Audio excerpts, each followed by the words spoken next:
Dear students, welcome to the video lecture of Programming in C. In today's lecture, we are going to discuss regarding the factorial of a number using recursion. First of all, we discuss what do you mean by a factorial.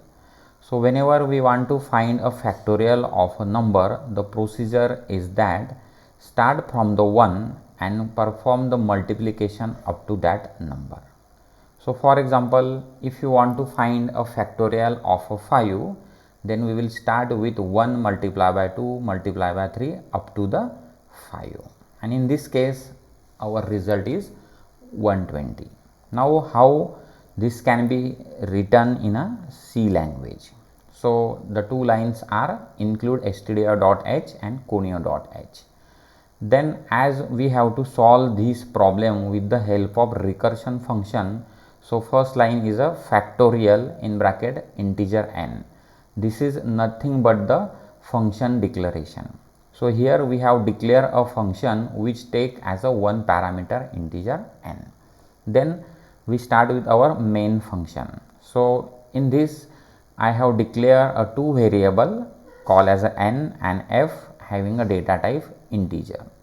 Then next one is a CLR SCR used for clear the screen. Now we request or we will give access the number from the user.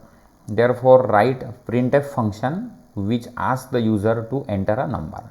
Once the number is entered, that number is stored in our memory by using a scanf function. This number is now stored in a variable called as a n.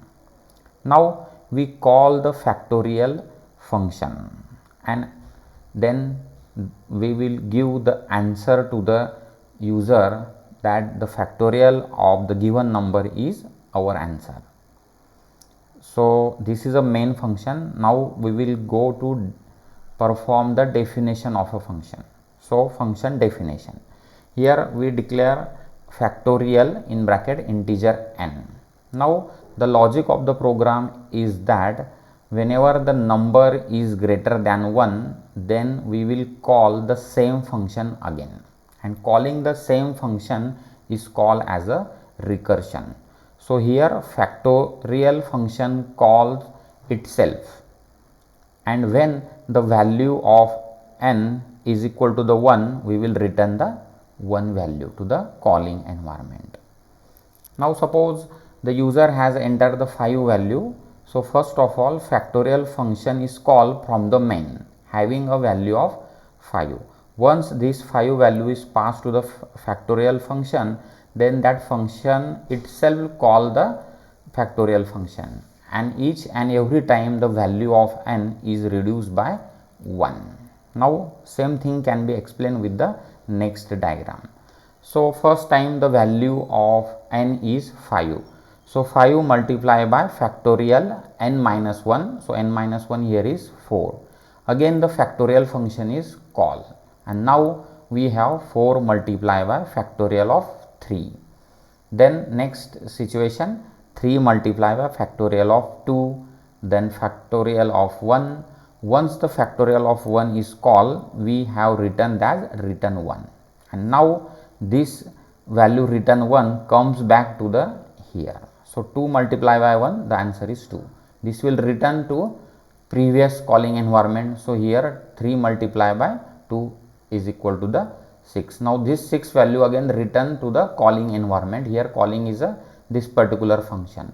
So 4 multiplied by 6 equal to 24. Again this 24 value is given to this calling environment. So 5 multiplied by 24, and we get the final result as a 120. So in this way this recursion is executed. So that is the output of this program. So when the program will ask enter a number, suppose user has entered a 5 value, the answer produced by our program is factorial of 5 is 120. So this is our result. Thank you so much.